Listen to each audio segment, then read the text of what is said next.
Zubat's a good Pokemon. Thank you very much for joining us in another episode of Film Club. I am your host, Andy Harrison. To my right, as always, it's Pokemon trainer himself, Andy Donaldson. Pokemon Master. Sorry. Actually, no, I've not beaten the Indigo League yet. Every single week in Film Club, we invite you along to watch a film with us. We dive into some of history's best and come back here to figure out whether or not that film still holds up and whether or not it's still worth talking about today. Andy, we'll play it again later. What have we been doing this week?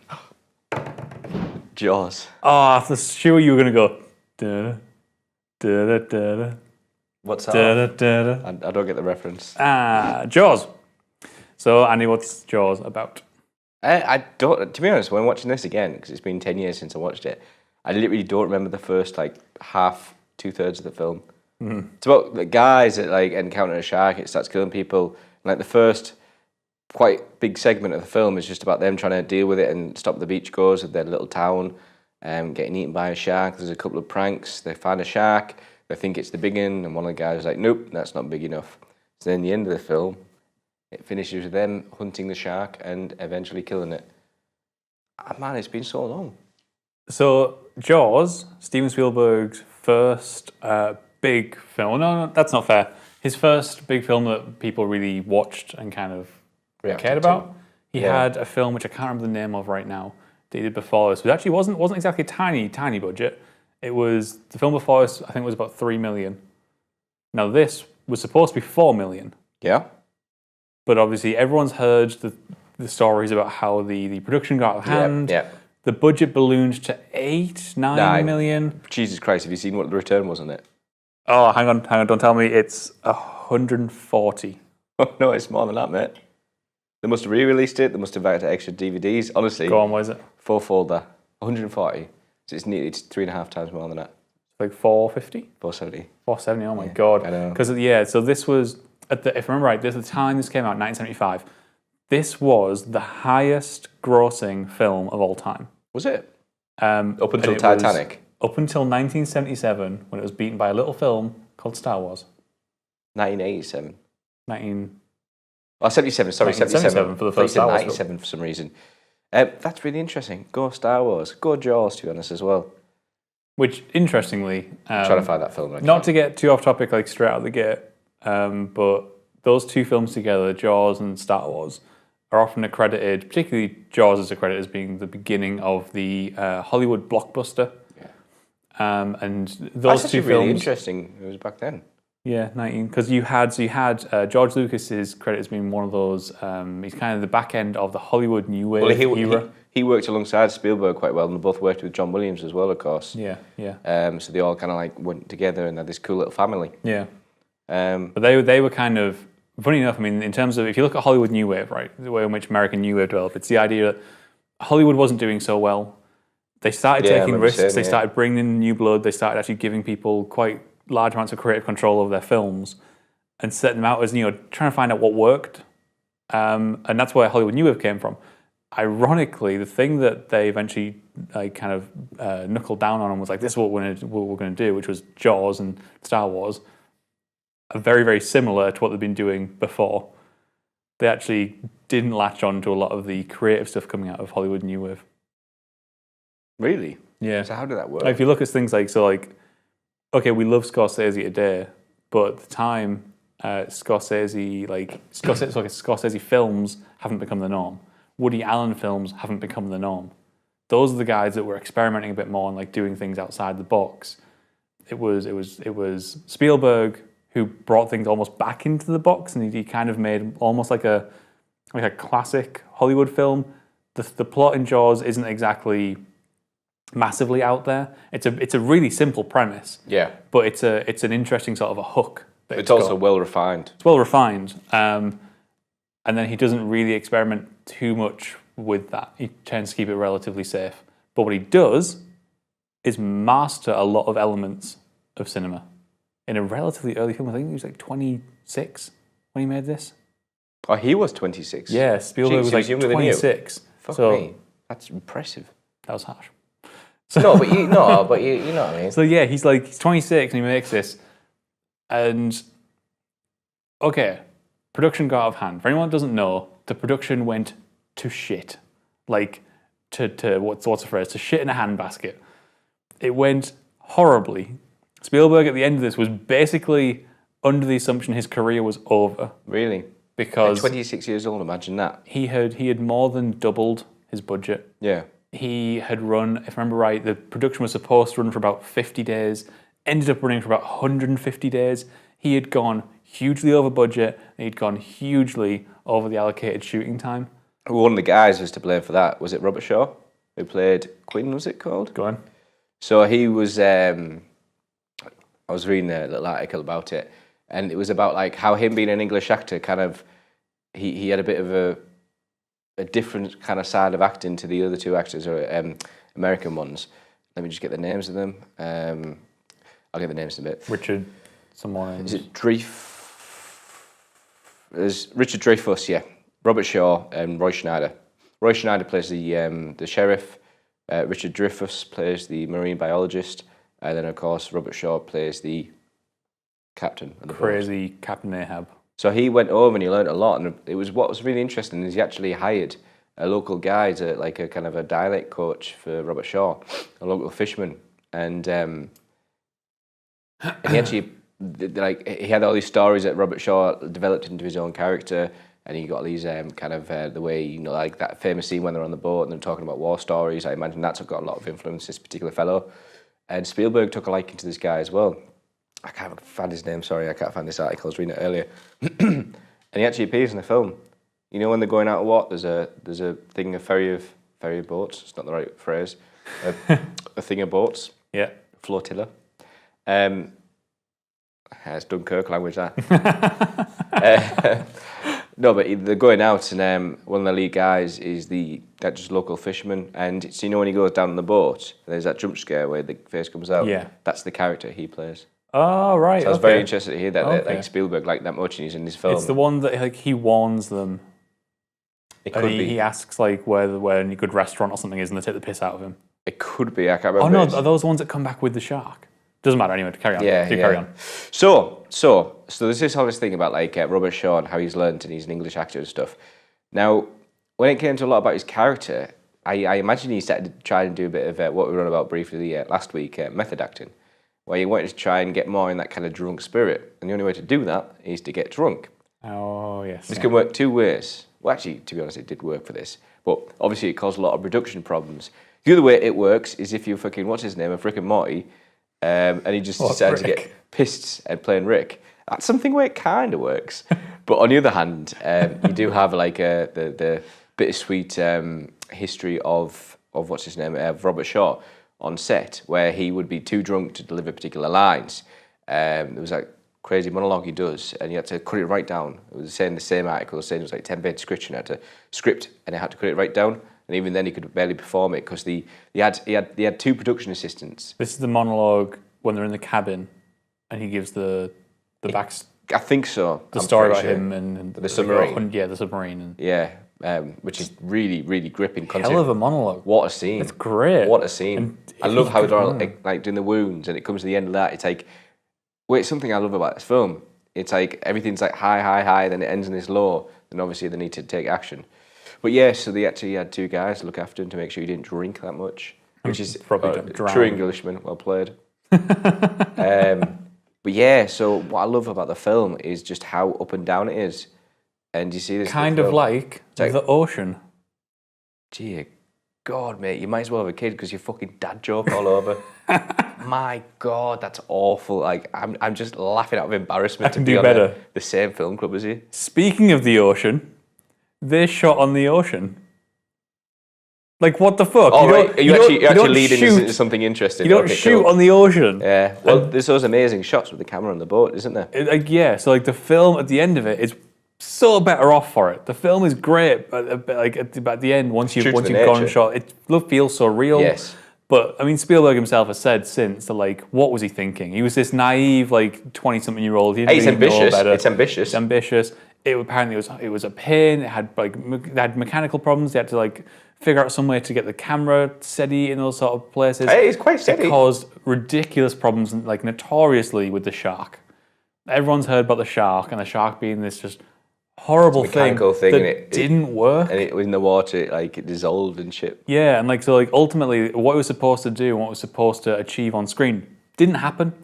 But it was amazing how he held the image of the shark to the end. Yeah, so and that's something to learn from. That's almost by accident the first time round. He kind of learned sometimes that less is more, and that's thanks to the production problems, and he worked with those production problems. Do you know what? Just slightly off topic, a really good film to showcase that particular kind of style, like seeing it right until the end. Controversial, but I thought it was good. The Cloverfield film.